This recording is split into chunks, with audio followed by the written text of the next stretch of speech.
Aren't you a little short for a stormtrooper?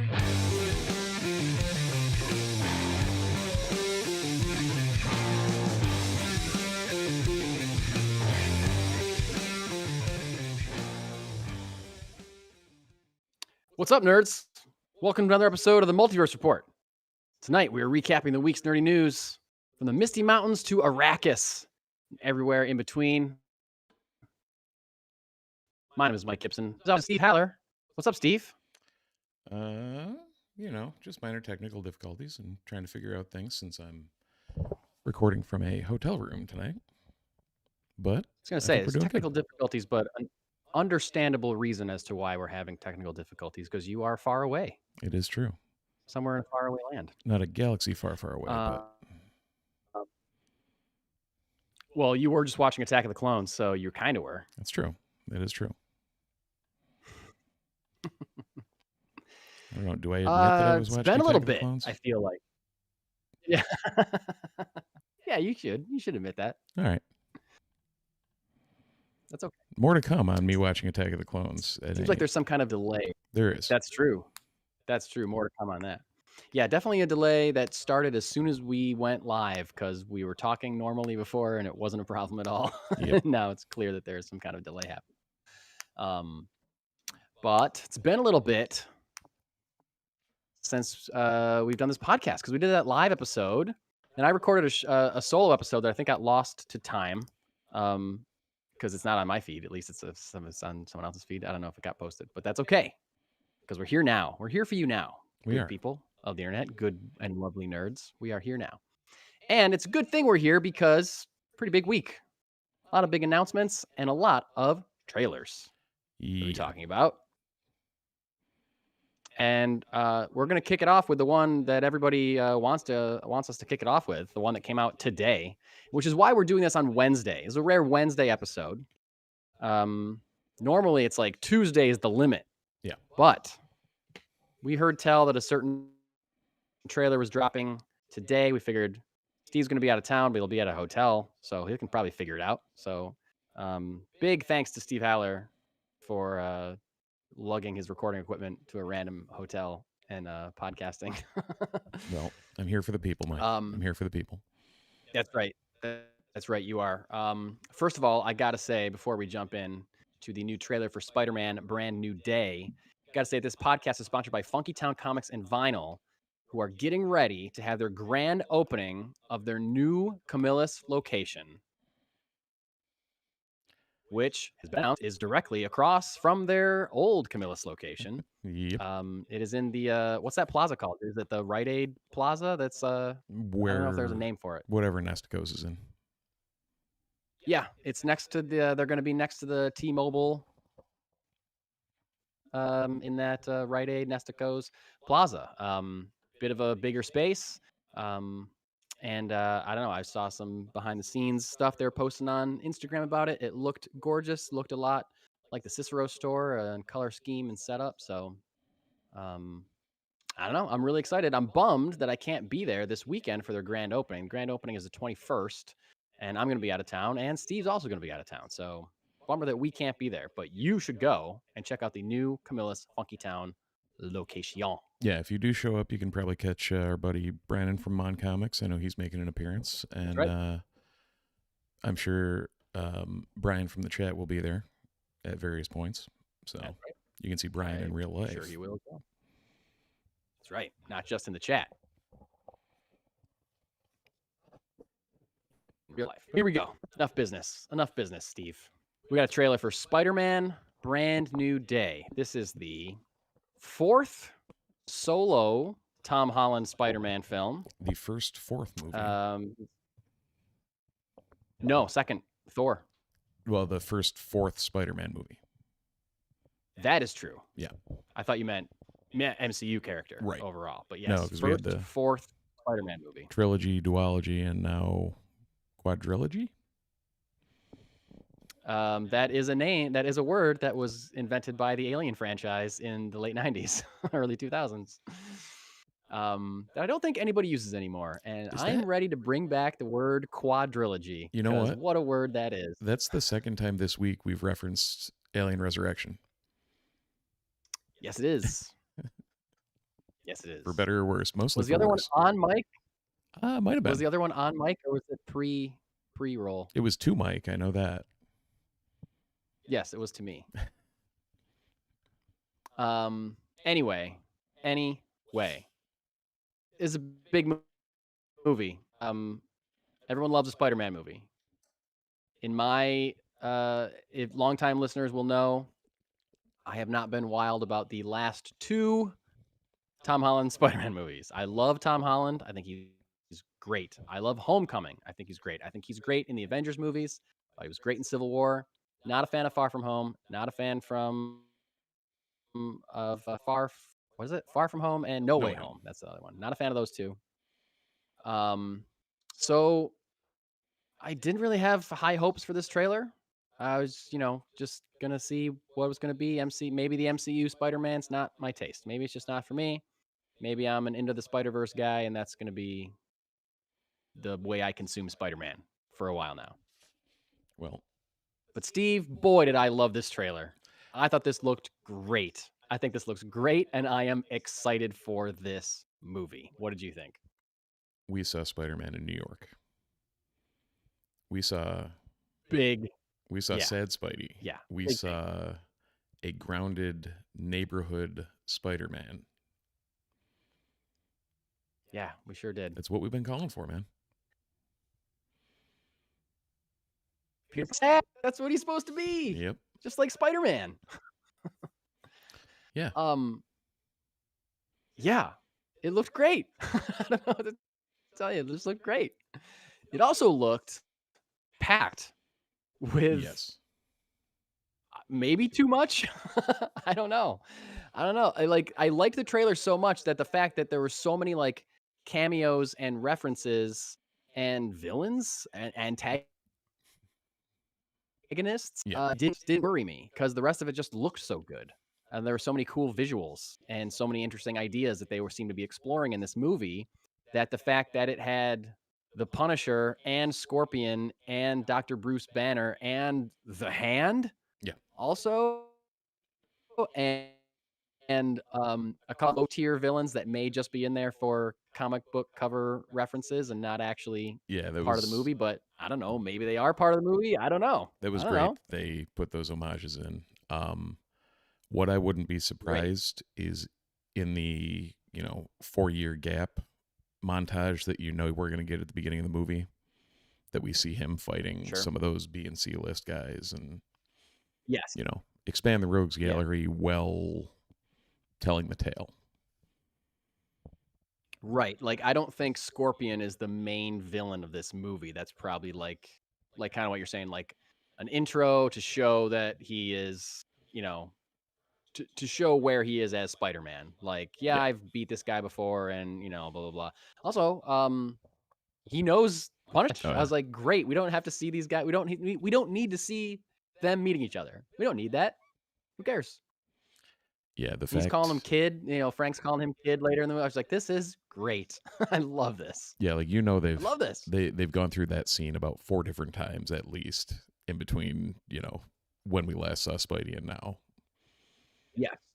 Like, God damn it, even just from this trailer, not even from the movie. Yeah. Just from this trailer, it shows what their relationship is, and that they have known each other for a while. They have had this struggle before, and it's frustrating for both of them that Punisher keeps trying to kill the people that Spider-Man's trying to stop, and Spider-Man keeps getting in the way of Frank killing the people he wants to kill. Like, they're both frustrated by the other one. But seemingly maybe have some kind of respect for each other, or like begrudging, like, we're both kind of on the same team, although our methods are, same with like Daredevil or whatever. I was going to say, and right in between Spidey and Punisher is the Devil of Hell's Kitchen, who, when you have the Hand at the end of this, and if you look at that, I watched this scene too many times. Yeah, no, I already read this conspiracy theory, and I figured let's just jump right to it. Okay, yeah. I thought something looked weird when you see like 2 tiers of the Hand jumping at one Spider-Man, And then, like you said, online, there's people that are like, yep, this is something that's edited. So there's Right. It's that. a slow-mo scene at the end where Spider-Man's jumping down and the hand is jumping up, or some of them are jumping up. The hand being those ninjas. That's the name of the group, just in case someone doesn't know. They're primarily Daredevil villains, and we saw Daredevil fight them in the Netflix series. They're like quite a bit involved in the Netflix series. That and the Defenders, I think, too, right? Yes, season 1, season 2, end of season 1, in season 2 of Daredevil, and then the Defenders, they were beaten.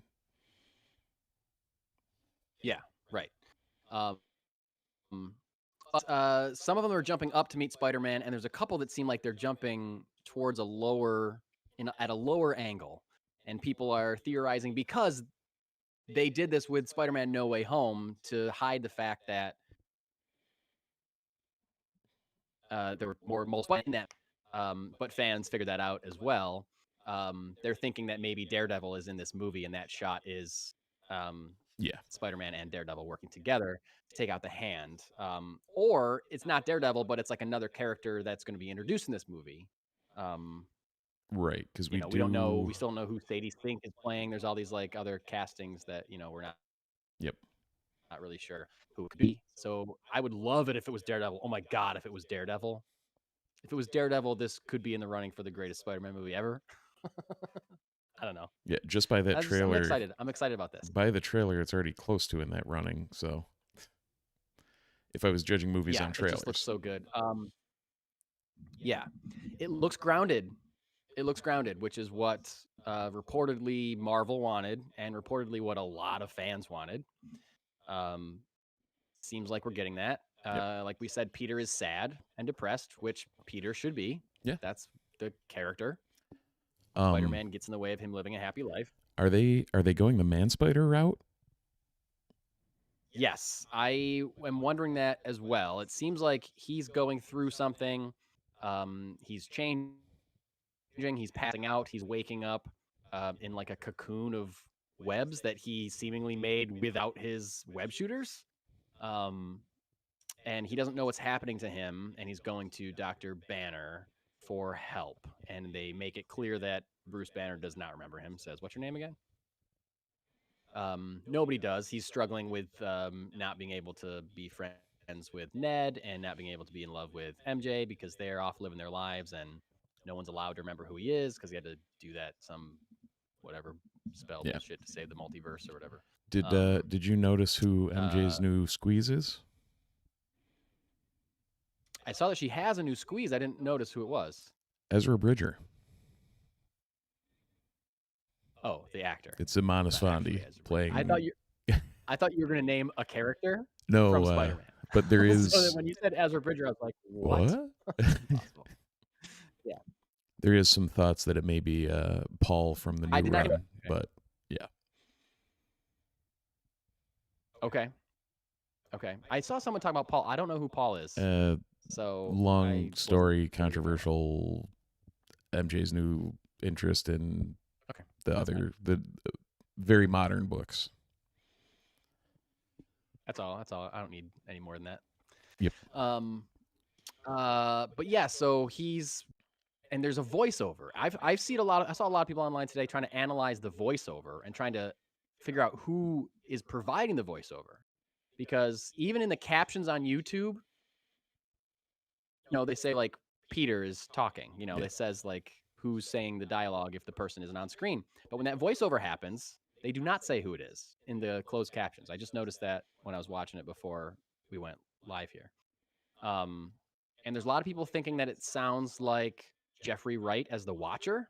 I could see that. Maybe since there was some kind of multiversal thing involved, and that could be, keeping an eye on Peter, making sure he's not breaking whatever rule of the Doctor Strange spell that has to whatever.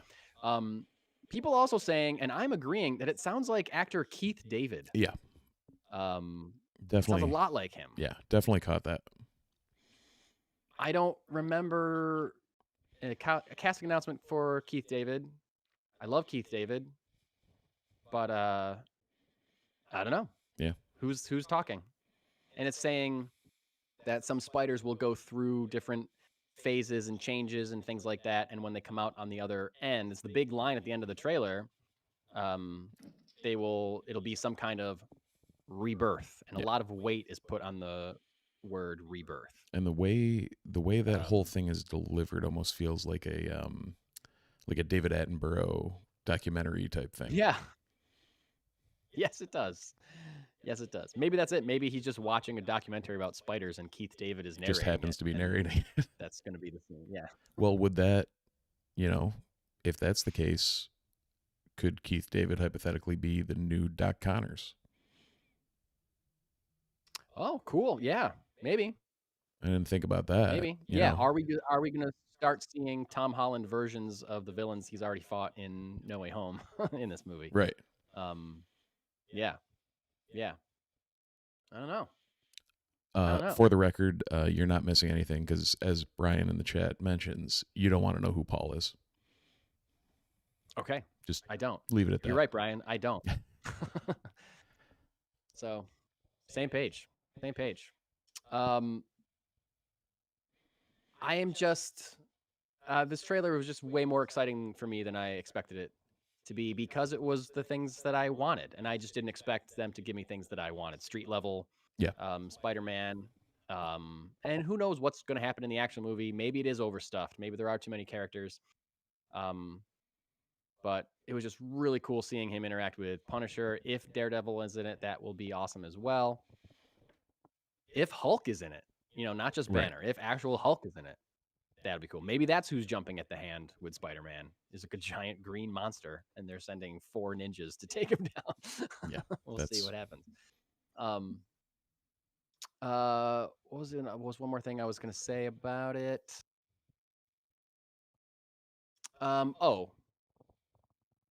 I've already seen.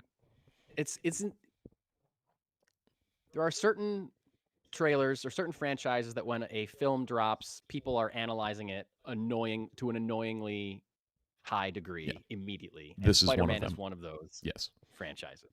So I've seen so many like hot takes about a trailer that has been out for less than 24 hours. Right. Right. There's one shot. A lot of the reason I like this trailer is I think it looks different from the 3 John Watts movies. It's clearly, it's directed by Destin Daniel Cretton, who did Shang-Chi. But I think even the non-effects shots, I think, look different. And there's definitely a different visual style. The way the camera is moving, the way the trailer starts, he's sitting upside down, and the camera is moving in a way that you can't really tell where is up and where is down.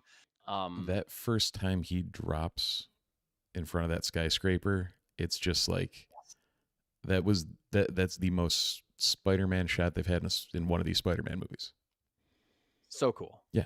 And there's a shot where he pulls his mask down and leaps off a building later, and the camera follows him down, which is also really cool. Yep. There is a shot while he is falling that is inside his mask, which, to the people that are online complaining about it, does it make a lot of sense?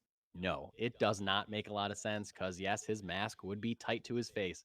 But did I say, holy shit, when I saw that in the trailer? Yes, I did. I said it out loud. I went, oh, holy shit. I gasped and swore. Yep. So cool. So cool. And it's clear, like, they can't do the thing that they do with Robert Downey. I see people comparing it to the Iron Man stuff where they, like, show Robert Downey Jr.'s face in black and, like, the screen and stuff in front of him. Like, they can't do that with Spider-Man. No, it's not that interesting, and the mask is too tight. That's why the camera is really, really close to his eye to, like, kind of still give it the feel that he's really claustrophobic in there, But what a shot that I just never even dreamed of. Yeah. And I think the amount of creative camera work that was in this trailer just gave me so much hope and excitement for what this movie's going to end up being. I'm really excited about it. It's going to be one of those, even if the plot isn't 100%, because it does seem like they're jamming a lot in there, the visuals, if they hold the style and the feel of what they did in this trailer, the visuals are going to be like, they're going to make it worth it. I mean, there's a lot of different pieces of a movie. Yeah. And maybe the plot's not great, but the acting is really good. Or maybe the acting is not great, but the visuals are spectacular. So like, yeah, there's all different kinds of things Mike, that can. I was just watching pull you through. Attack of the Clones. I don't know if there's many redeeming qualities there, but I was gonna say I'm not sure what bucket that fits into, but the visuals are cool. some of them are, but some of them are dated looking, aren't they? I don't know if the effects really hold up that great. Everything but Jar Jar seemed to the point where I got, so. Oh, okay. Yeah. All right. Well, we'll see when we talk about that movie. Speaking of for some reason visual effects and other blockbuster movies, that's not the only trailer we did get today, Mike. It's not. I didn't have it next on the rundown. Did you want to jump right to that? Oh, I still haven't seen the rundown because different computer. So I have no idea what we're talking about. The next thing we're talking about is from the Lord of the Rings franchise. A casting update for the new Lord of the Rings film, The Hunt for Gollum, that they announced a while ago, and we're getting closer and closer to. Quick eye roll from Steve, as I said the name of that movie. Like, why do we need it? We don't, but what if it's great? If it's great, it's awesome. We don't need it, but it could be great. I'm all for it if it's great. Kate? Me too. But I'm also all for, like, yeah, if you think you got a good idea, go make that movie. You know what I mean? Maybe it'll suck. I don't know. Well, that's like, I mean, it's the same thing we've been saying. Yeah. Sorry. This delay is killing our us. way here. But, same thing we said about Mandalorian and Grogu.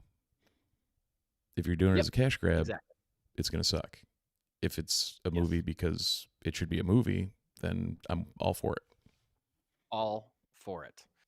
Just like I'm all for Kate Winslet being in movies, because I love Kate Winslet, and she's kind of been on the back burner lately. I feel like hasn't been like showing up in a lot of stuff, although I do believe she was in the third Avatar movie, but that's not really her. That's like her motion capturing an alien. Her avatar? Whatever, Exactly. But Kate Winslet has joined the cast of The Hunt for Gollum in an unnamed role, but is being said to be one of the leads of the film, certainly the most prominent female character in the film. She is joining unofficially, but officially known, not announced, but everyone pretty much knows that Elijah Wood is returning as Frodo, Ian McKellen is returning as Gandalf, and Andy Serkis, who is directing this movie, is returning as Gollum. Or Smeagol. I guess he'll be more Gollum in this movie. The film follows Aragorn's perilous quest to capture Gollum before the creature can reveal the ring's location to Sauron.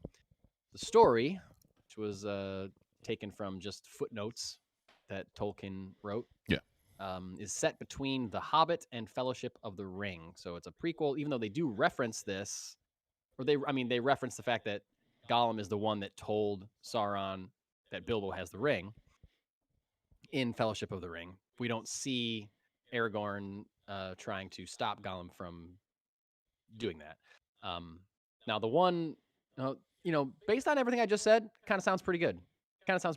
Yeah. Sticking point for me is I have heard it reported that Viggo Mortensen has declined to return as Aragorn to this movie. And yes, you should definitely recast that character. Yeah. But it's a bummer when something is set so close to the events of another movie and it's going to be a different actor. Like, is it going to be jarring? I guess it depends on who they cast and how that person, are they going to Donald Glover it and try to do an impression of Viggo Mortensen or do their own thing? I don't know. Or do the Alden Ehrenreich. There was two sides of the coin from that movie. Right. And I guess I'm not trying to complain about it, but I'm just saying that things like this usually become a sticking point for fans. Yep.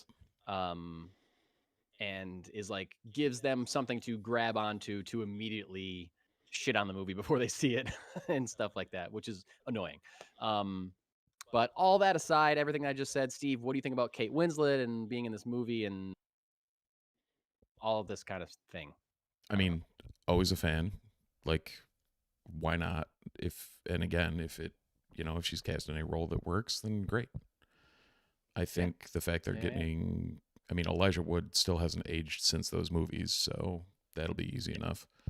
I guess that would be one of the things is Vigo definitely looks his age much more than Elijah does.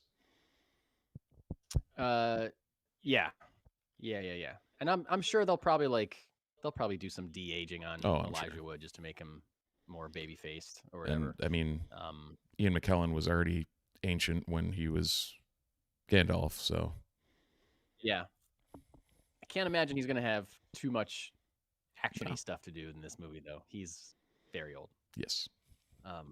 Yeah.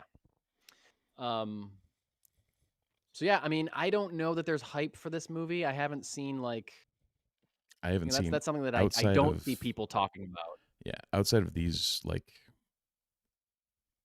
casting announcements and stuff like that, I haven't seen any hype whatsoever. Yeah.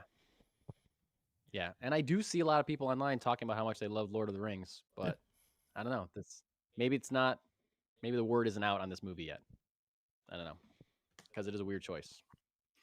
But as of recently, I think this ended up dropping last night. So as of the last 24 hours, the word is out on another movie, the aforementioned other blockbuster that has a trailer out this week, Dune Part 3.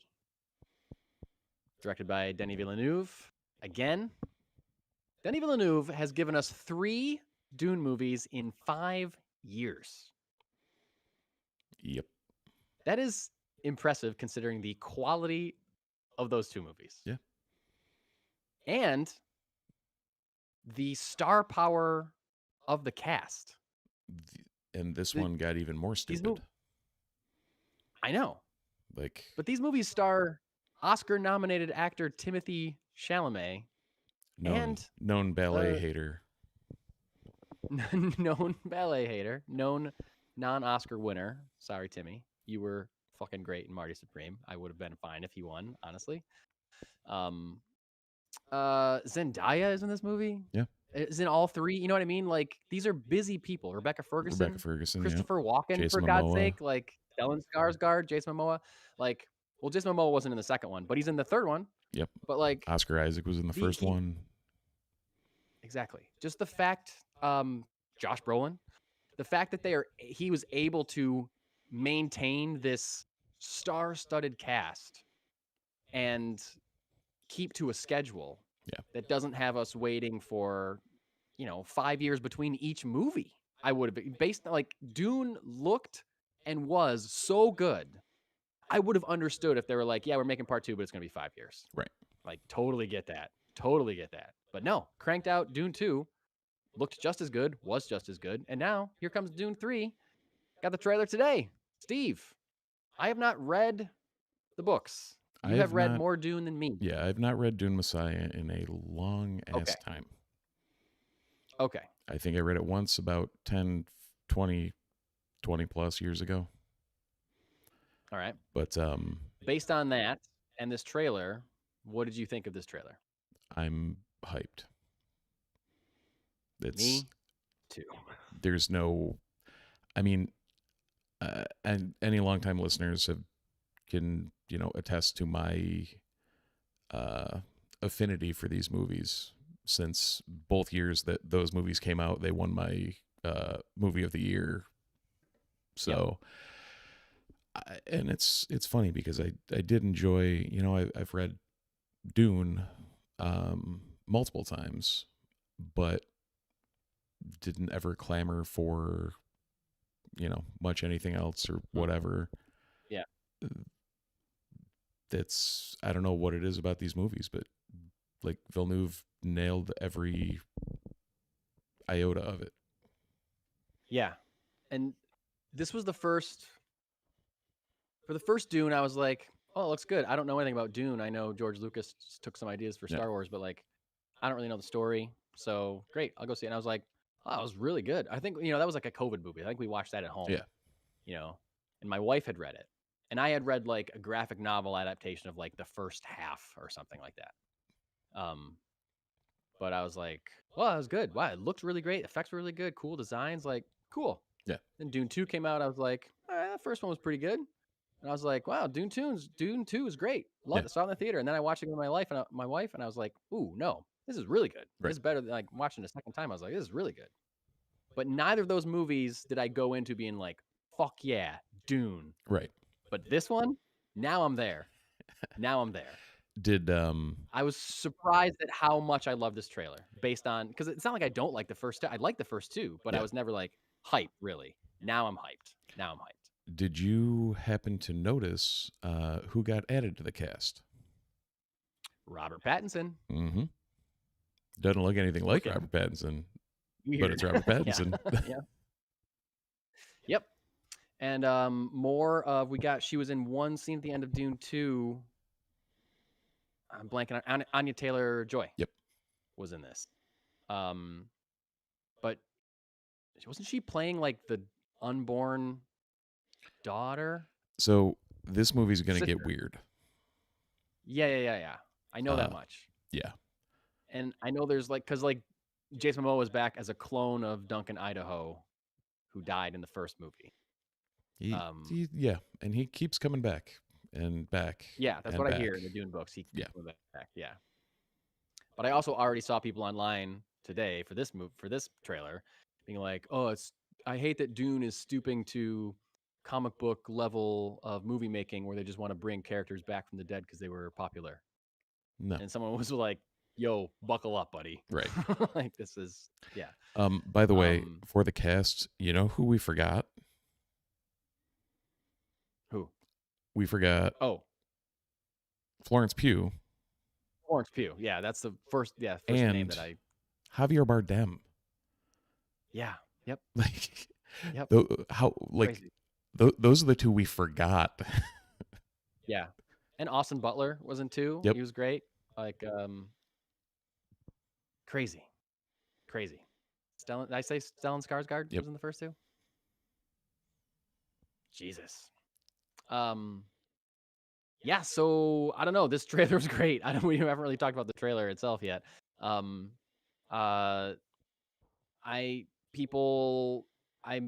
from what I know and what has been semi-explained to me, people might be surprised to what happens with the character of Paul Atreides. It doesn't necessarily go well for him, I guess, in a number of ways. He's maybe not even the hero anymore. Spoilers, no spoilers. Yeah. I don't know what you want to know, but that's all I know. Just kind of trying to prepare myself. What was the thing I was going to say? Oh, at the end, then when he's talking to his mother and saying, I'm trying to protect my people or whatever, blah, blah, blah. How did Dad do it? And she said, your father never started a war. Right. Great line. True. Good point. He certainly did that at the end of Dune 2, didn't he? Yeah. Went off to start a war. So, not much else to say. Lots of sand, lots of fighting, lots of people with blue glowing eyes. And I am very excited for this movie coming out this fall, same day as Avengers Doomsday, which now it's a real coin toss for me, which I see first now. Right now I'm leaning Dune. Doomsday's got to hit me with something big. I do change my mind. I do love that the online commentariat has started to dub this Doomsday. Doomsday, of course. Because you have to have a portmanteau for everything. Yeah. And I saw someone make a great point. It's like you and I have even been guilty of this where we're saying like Avengers and Dune are coming out on the same day. Like one of you's got to move. You got to move. Or like we were like Superman, Fantastic Four, 2 weeks apart. Fantastic Four, what are you doing? You got to move. But then like we read all these reports of like, oh, do you know in the 80s, like Temple of Doom and E.T. and The Thing or whatever all came out the same Friday, stuff like that. Like, so it's just like, that's crazy. And all those movies are still great. We all still talk about them. So who cares? Put them out whenever you want. If they're good, they will stand the test of time. Yep. I just thought I wish I remember the person's name, but they make a good point. Anything else you want to say about Dune trailer? No, just that, it looks really good. It looks really good. I agree. Something that I'm not excited about because I was at one point excited, and then they just tore the rug out from under my little feet this past week, and now I'm not excited at all. And now we're talking about Buffy the Vampire Slayer, the rebooted series starring Sarah Michelle Gellar, has been canceled at Hulu. It was called Buffy New Sunnydale, and Gellar took to social media this week to announce that it's been canceled, and later gave an interview with People magazine saying that they had one particular executive that was assigned to their show who kind of made it a point to brag about how he had never seen the original series and didn't really understand it and didn't really see the appeal and didn't really like the show they were developing. So dumb. As Chloe Zhao said, Chloe Zhao was the showrunner, producer, and director of the pilot. Oscar nominated director Chloe Zhao. She said it was not a surprise when she was asked about it on the red carpet for the Oscars last week, or this past Sunday. So that sucks balls. Yeah. That sucks. Yeah, that's pretty bad. There's also pages of the pilot script that are floating around, and people are criticizing the quality of those. But it was also reported that that was like the initial draft, and there had been several changes since then, most likely trying to appease this executive that clearly just had it out for the show and didn't care about it. And that's like the worst kind of executive decision making when you're not taking into, like, it doesn't matter what you think. Is this going to appease fans and make you money and get you subscribers? Like, that's what you should be paying attention to, the hype around this show, not just your personal taste. Anyway, I'm mad at that guy, and it's a bummer. And the fact that Disney owns Buffy now with their acquisition of Fox, it's not like they can like shop it to another studio. Because they'd have to like get permission to bring the rights to, Prime or something like that. But well, I'm really sad about that, Steve. I'm really sad about it. I know you are, Mike. And in all honesty, like, it's, I guess the only saving grace is,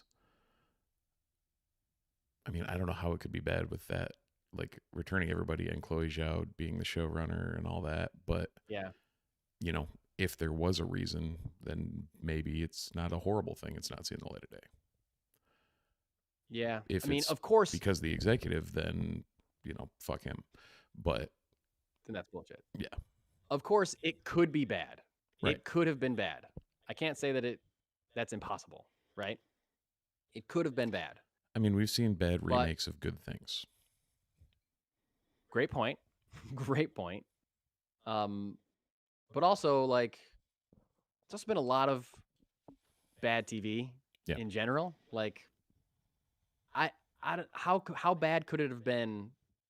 Like, that can't be the only reason, I feel like. Because, like, a lot of TV sucks. And this, like, even if this was bad, this is, like, a named property that had fans and had, like, a built-in audience, like, ready to go, regardless of any new people that you suck in with, like, a new show in general.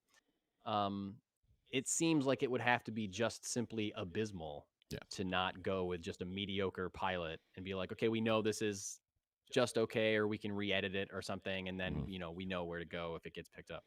I don't know. Well, I don't know if you theorize know this. all day long. The only ones that know Chloe Zhao and Sarah Michelle Gellar. I don't know if you know this, Mike. Back in the 2000s, there was another Joss Whedon property that kind of got panned, even though there was a diehard fan base for it that was calling for it to continue. Some high praise, just not from the network. That's another network. What's up with the network not liking fun shows written by a man we used to love and now we know is a monster? Yeah. What's up with that? I don't know, but at least there's some hope for that franchise now.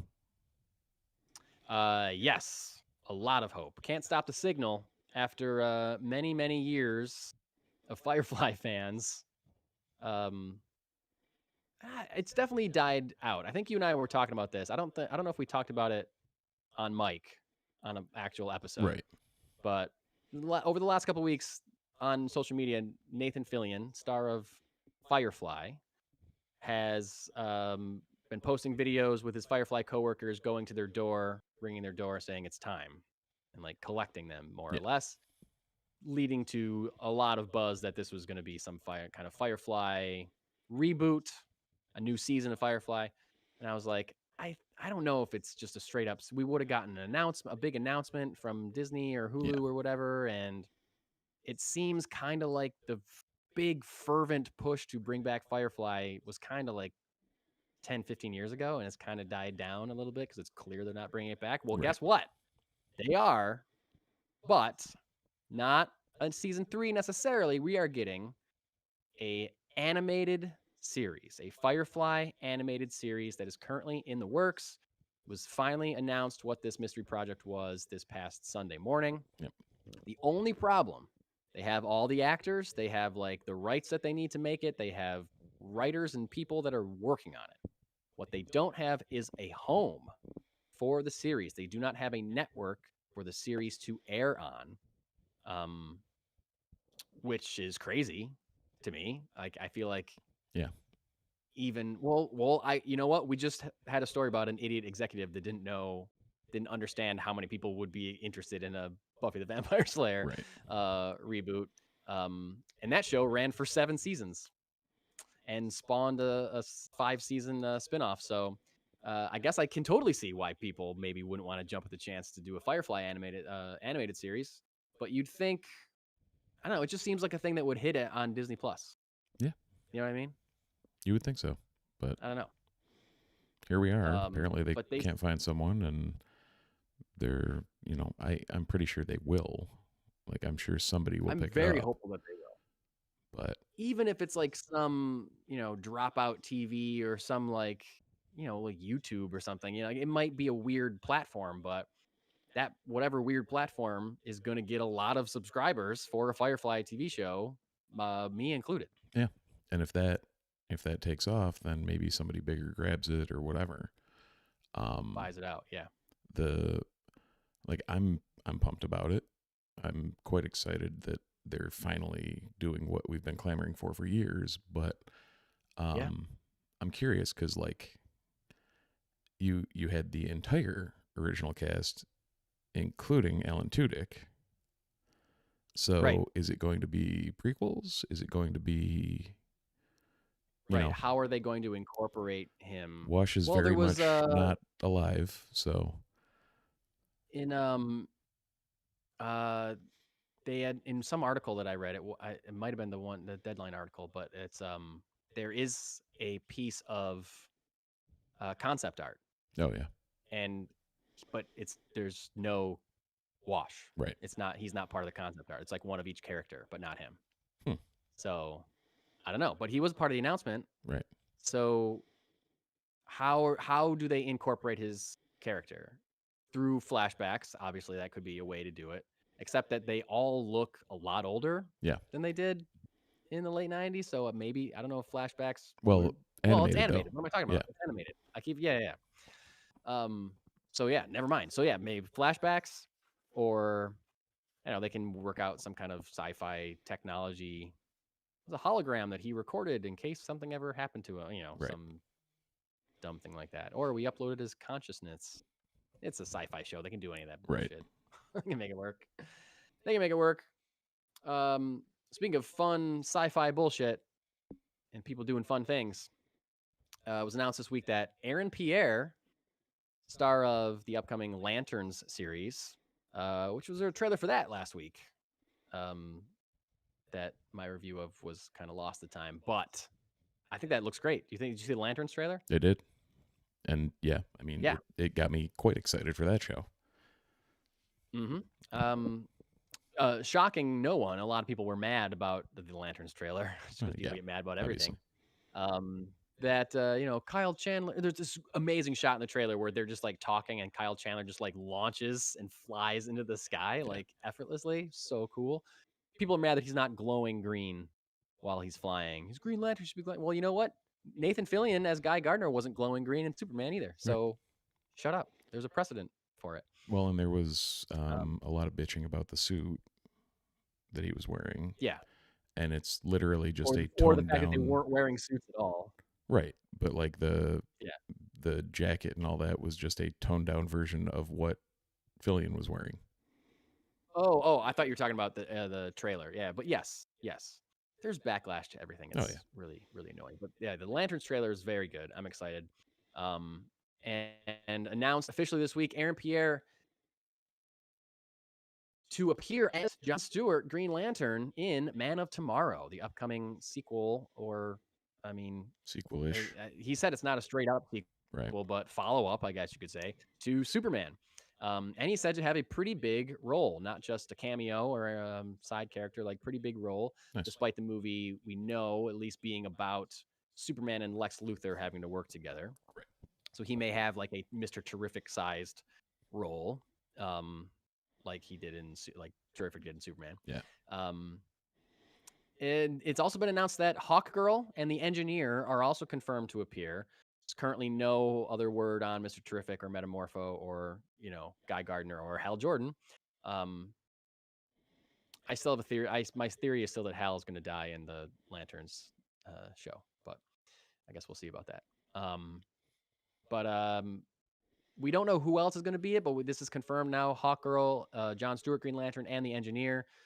Possibly Supergirl. We never know who else could show up. Hopefully Mr. Terrific. But like, is this laying the ground for a Justice League, like, soft intro of the Justice League? Could be. I don't know. Excited to know that Aaron Pierre's Jon Stewart is making the leap to the big screen sooner than later. Absolutely. Like that. Yeah, that's going to be setting up those crossovers. I can't wait to see where that goes, because the way the trailer felt, I don't know. It was definitely, it had a little like procedural feel to it, but also, like a Denzel in Training Day type thing going on. Yeah. Like, well, you got the old salty guy and the young upstart, and yeah. Right. Yeah.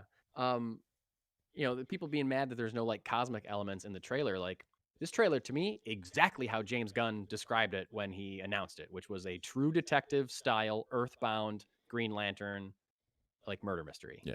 I was like, yes, that is the trailer that we just saw.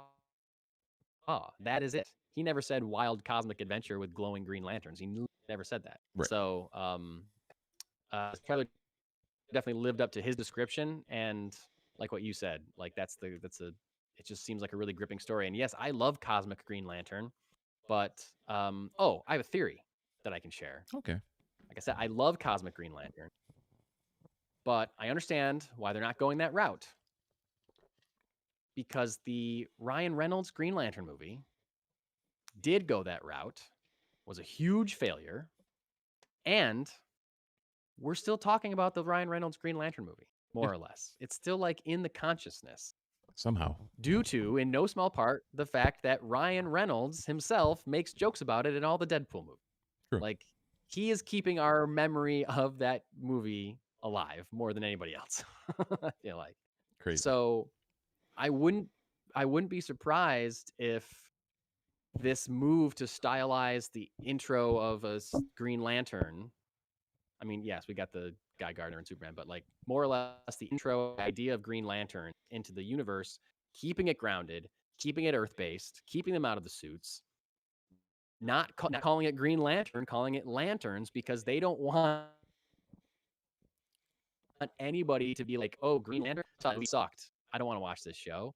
Like, how intentional do you think the stylization of it is? And I didn't really think about that until I saw the trailer, but I was like, well, if it was all people would literally say like, oh, that's like the Ryan Reynolds movie. I don't want to go see that. Yep. I don't know. I think you're onto something there. Yeah. And I think, like I said, I would love to see Cosmic Green Lantern, but also if this is good, then I don't care. Right. Like you say all the time, Steve, just make a good show. It doesn't matter.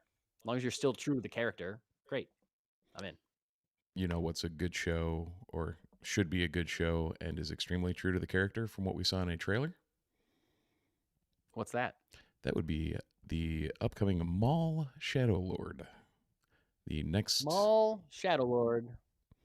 Yep, the next Keep going. installment in the Star Wars animated saga, which debuts April 4th, and we just got a trailer for it. Yeah, it's coming right up. We got a teaser not long ago, Yeah. or a shorter trailer. I don't remember what it was, but it's definitely more in depth. It's like over 2 minutes Yeah. long, I think. Like it's it's a great trailer. It shows you a lot without really telling you a lot, at least of specific plot. But I mean, the biggest story for me here is how fucking good it looks. It just looks incredible. It Every just one of looks these so shows good. keeps getting better, animation style wise. Keeps getting better.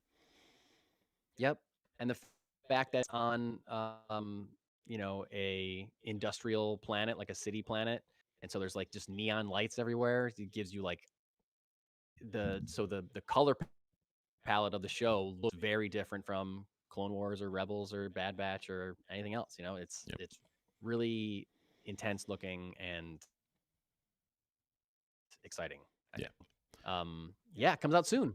May 4th, or no, April 6th, and then it runs through May the 4th. They're dropping 2 episodes a week. I think there's 10 episodes total. Nice. And we're getting drops of 2 between April 6th and May 4th. May the 4th, I should say. The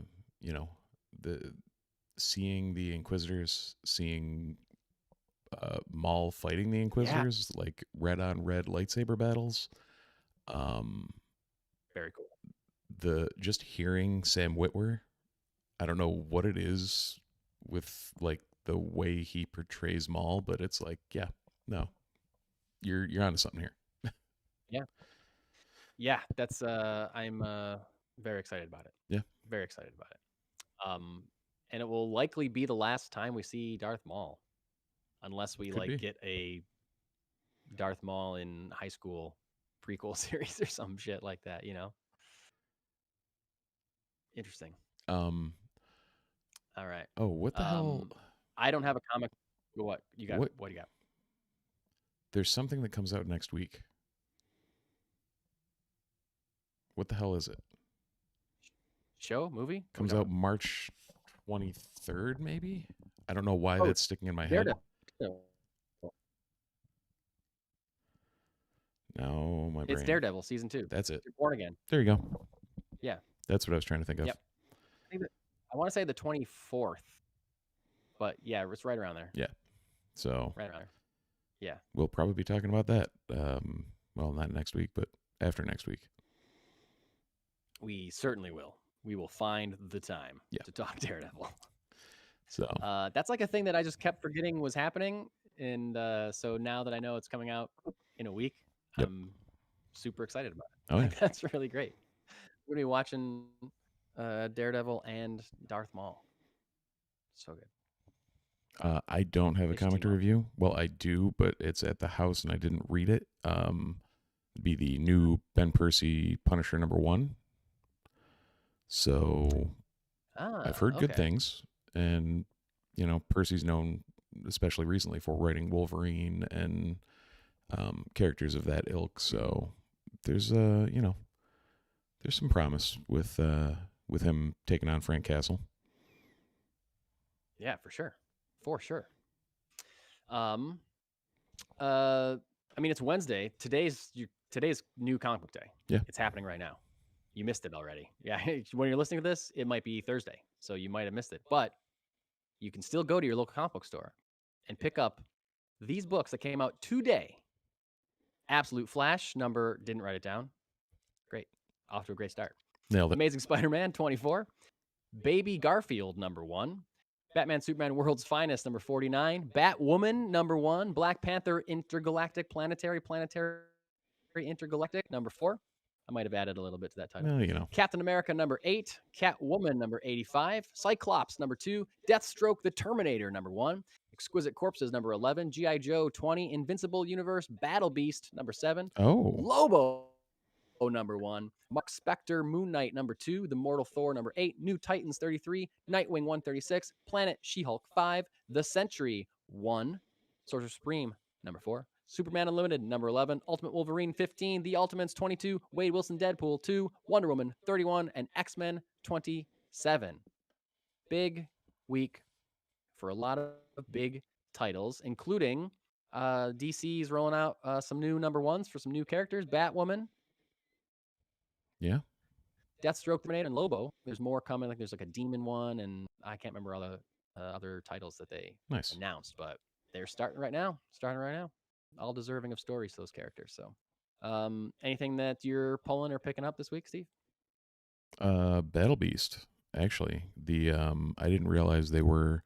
I think originally they were stopping at a 6-issue arc, so this will be the start of a new arc for that. I did not realize that there's a new Moon Knight series out, so I may think of that. And then Cyclops number 1 was great. So number 2 I might grab. Oh, and I'm still pulling Captain America because Chip Zdarsky is really good at writing comic books. Yeah, I hear that's really good. That's awesome. Good to know that's still going on. And possibly for my son, Baby Garfield, because for some reason he's been obsessed with Garfield recently. Yeah. And I have no idea why. He's like watching the cartoons, and I'm like, what are you doing? Like, okay. Wow. Weird.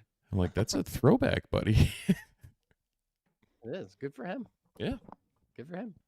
Nice. Yeah, I'm interested in all